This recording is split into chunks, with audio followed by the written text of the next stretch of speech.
Hoje é 1º de fevereiro de 2022, são 13 horas e 20 minutos neste velho relógio que dá as batidas certas neste escritório. Valem a pena algumas considerações breves sobre o ultrapassamento do tempo sobrante. Este advogado terminou um desenho lindo esta madrugada que põe abaixo para se saber que o Leite Fernandes continua produtivo em algumas acepções que extrapolam a pura e simples arte da advocacia criminal. É gostoso pintar e expor aquilo que se produz para conhecimento dos colegas, e deve estar também com atividades paralelas. É muito satisfatório a criatura poder dedicar-se também a algumas atribuições diferentes. O avô do Paulo Sérgio Leite Fernandes, João Leite, era lá de Muzambinho, sul de Minas. Era letrado, com certeza, e um rábula muito competente, de uma família ilustre lá das Minas Gerais. E o João Leite Júnior tinha umas ocupações muito curiosas, porque João Leite Júnior tricotava. E tricotava muito bem. Enquanto com as agulhas nas mãos e com a lã sendo entrecruzada nos dedos, decidia o que fazer na política do pequeno logradouro onde morava João Leite Júnior, que é o ancestral deste Paulo Sérgio, inclusive de um pedaço do pessoal lá das Minas Gerais. Vale a pena hoje apenas comentar alguns aspectos que estão a perfurar os morros e as escarpas aqui da nossa São Paulo, de Franco da Rocha, cidades vizinhas com casas e casas de gente pobre despenhando. Parece que o presidente da República está lá, chegou lá para ver os estragos. E dizem os jornais que a verba dedicada à defesa civil não foi gasta nem em metade. Há um pedaço muito grande sobrante. E o presidente da República há de prestar muita atenção nisso, porque está a tentar salvar suas perspectivas a uma reeleição. Se, quando não tomar cuidado, despenha a candidatura junto ao despenhadeiro lá de Ferraz de Vasconcelos? Não. Francisco Morato. Francisco Morato, é lá que é reduto desta terrível devastação que o presidente vem ver. Que tome providências imediatas é o que o povo de lá está a pedir, e não é mal nenhum dizer, exigir do presidente que se empenhe. Empenhe é o contrário de desempenhar. Desempenhar é parecido com despenhar. O despenhadeiro há de acompanhar a pretensão do presidente, se ele não tomar cuidado com essas coisas que acontecem, sim, com o povo pobre, com o povo miserável dessas cidadelas que há nas circunferências ou nas circunvizinhanças de São Paulo. Resta ao escriba apenas comentar a eleição de Beto Simonetti à presidência do Conselho Federal da Ordem dos Advogados do Brasil, com algumas considerações que são muito simpáticas, aliás, curiosas também, porque Simonetti tem apenas 43 anos. Está a iniciar seu 5º mandato na Ordem dos Advogados do Brasil, lá no Conselho Federal. Se está no 5º mandato, é bem provável que a sua primeira eleição haja ocorrido quando o jovem presidente do Conselho Federal da Ordem tinha ali seus 28 anos, a 30, quiçá um jovem, sim, moço, muito moço, mas, segundo consta, com muita experiência nos cargos inferiores do Conselho Federal. Paulo Sérgio já esteve por lá há uns tempos, há uns anos atrás, e sabe o que aquilo exige dos líderes que a classe tem. E é evidente que o presidente do Conselho Federal da Ordem não tem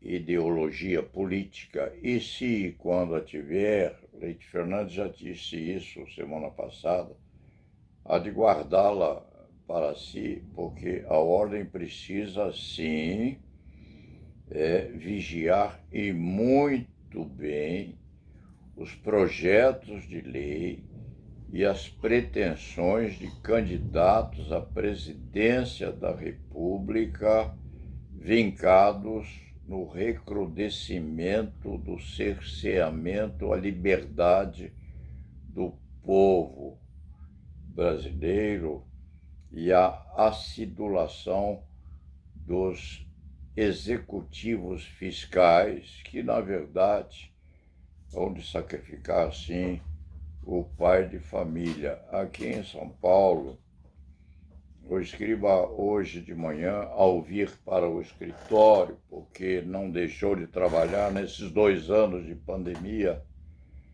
verificou uma série terrível de agrupamentos de miseráveis, sim, em choupanas de lona postas nas esquinas e nos pedaços ocultos dessa metrópole e esmolando para as ruas gente com crianças de colo, mulheres, mocinhas.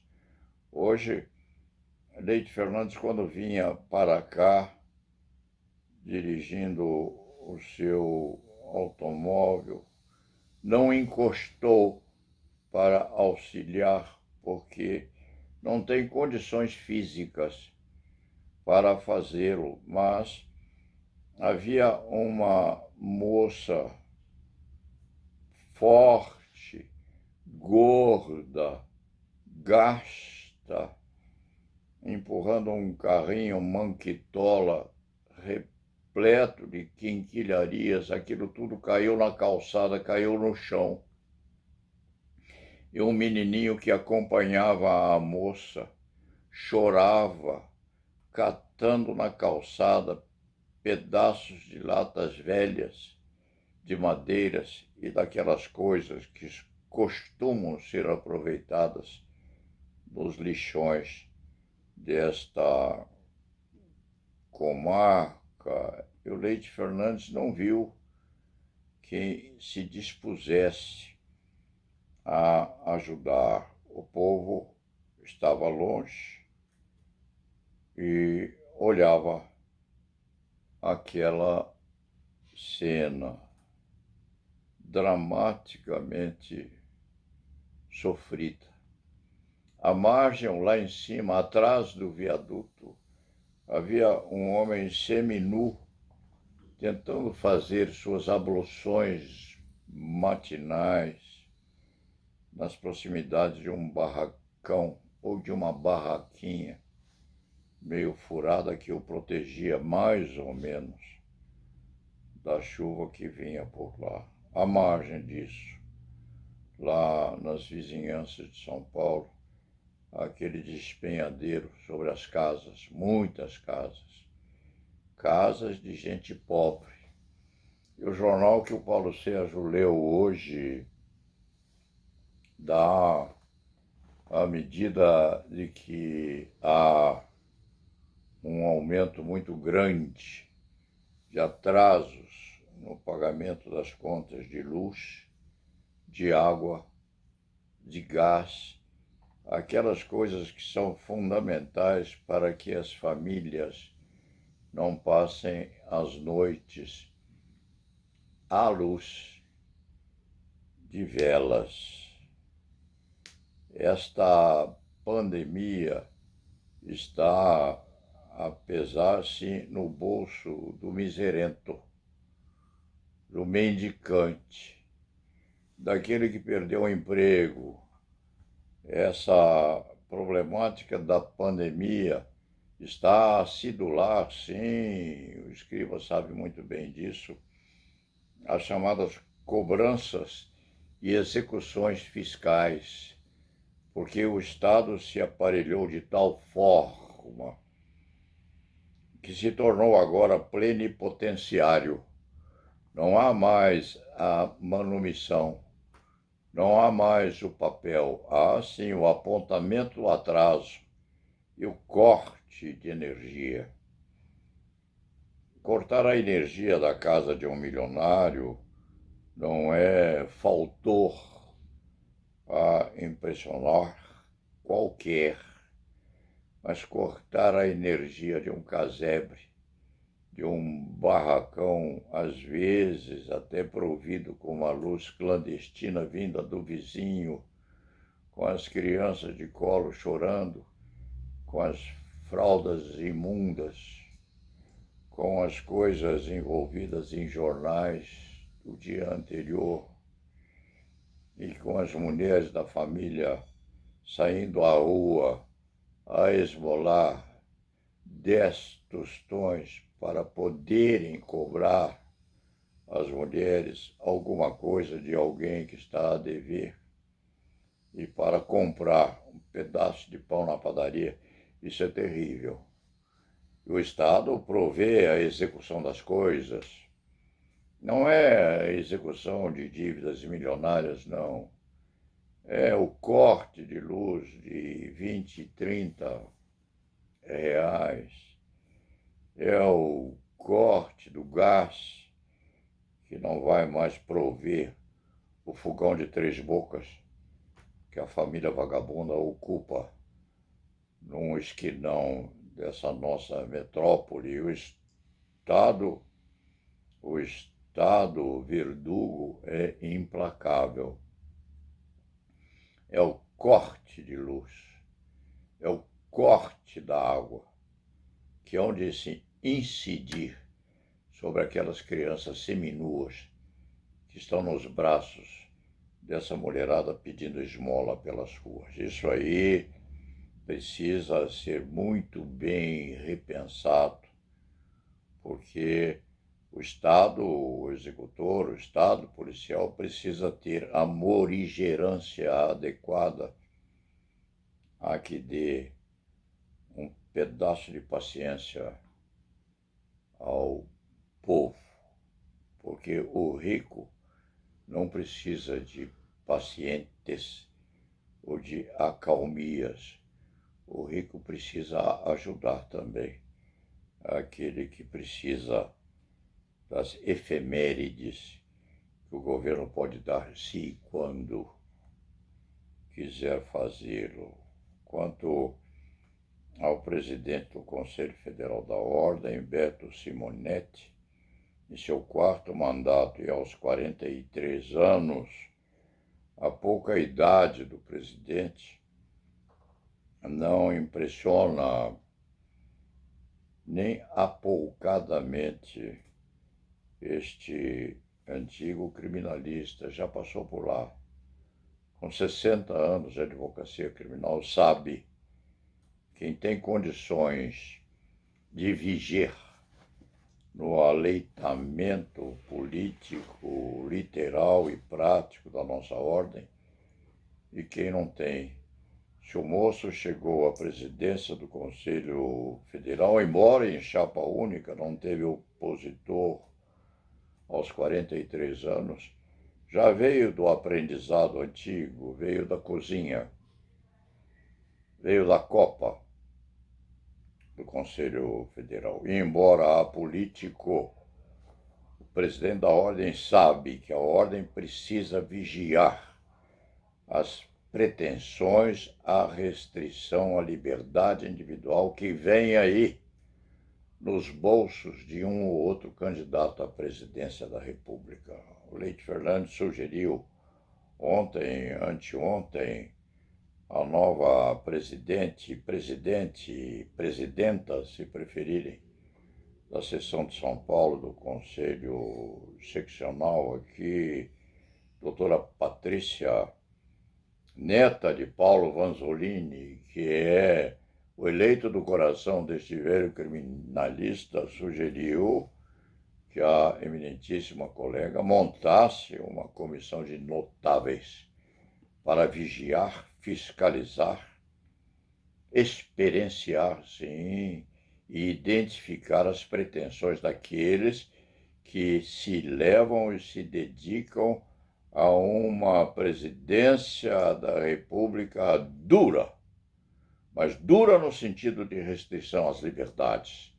E essa restrição às liberdades há de recair sobremaneira sobre o cidadão de porte médio, sobre o pequeno assalariado e sobre o mendicante. Sobre o rico, não. O rico foge, tem excelentes advogados, vai partir para uma defesa muito eficaz e, se e quando não der certo, vai fazer uma vilegiatura nas paradisíacas praias que nós temos aí no exterior do nosso Brasil. É preciso que o Conselho Federal, embora não fazendo política, se preocupe com o tônus de cada candidato à presidência, porque isto é o acervo que se traz ou se leva da vida pregressa.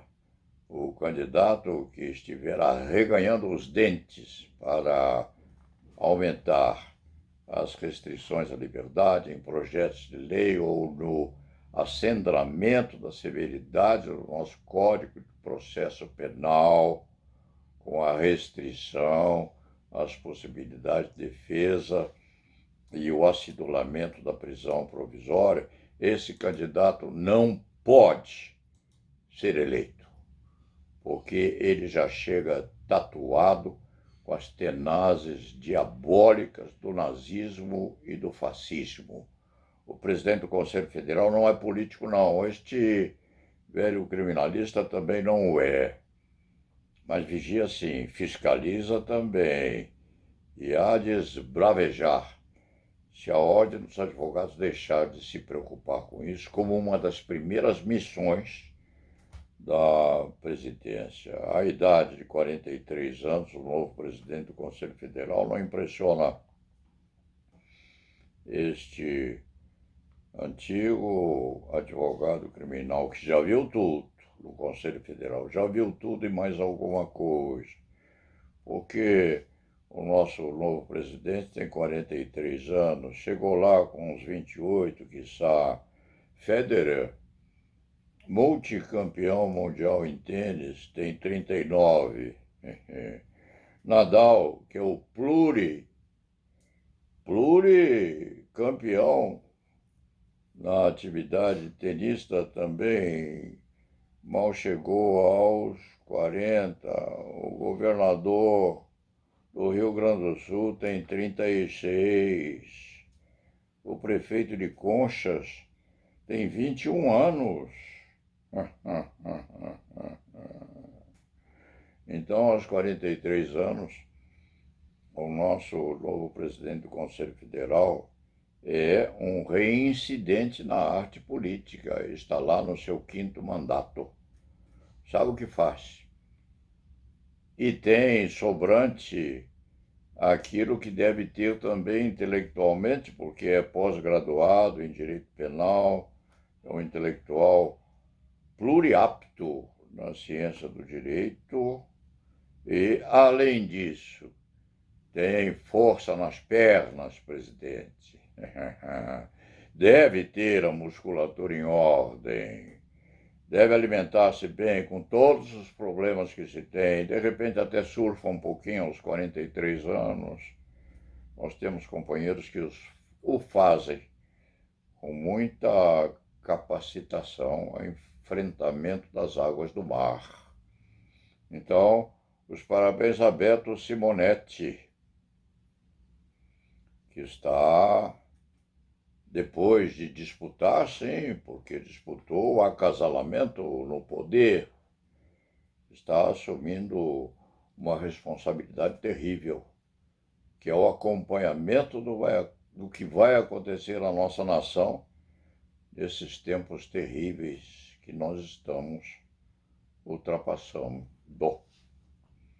Os nossos parabéns, as nossas esperanças de que continue forte e firme e com muita saúde para enfrentar isso aí, e com o esticamento desse recado à nossa presidente aqui em São Paulo, a doutora Patrícia Vanzolini, que, da forma como as coisas vão, os pobres vão de perder a luz das suas cabanas, vão de perder o gás, vão de perder totalmente a possibilidade de manter a habitação, porque a habitação já desabou pelas montanhas e pelos monturos existentes na nossa cidade, no nosso estado. E é preciso, sim, que a doutora Patrícia se relembre da música-chefe do seu avô, Paulo Vanzolini, como começa: de noite eu rondo a cidade a te procurar sem te encontrar, e assim por diante. Se a Patrícia der umas voltas pelas ruas de São Paulo, há de saber em que lástima o povo miserável se encontra. Se os nossos governantes, para final de crônica, estiverem atentos ao poder majoritário e implacável do Estado fiscal, hão de saber que esses executivos que cortam a luz, a água e o gás do miserável tiram a luz, sim, do mendigo, em que o nosso cidadão se transformou. Dito isto, vamos ao trabalho. E lá na viva.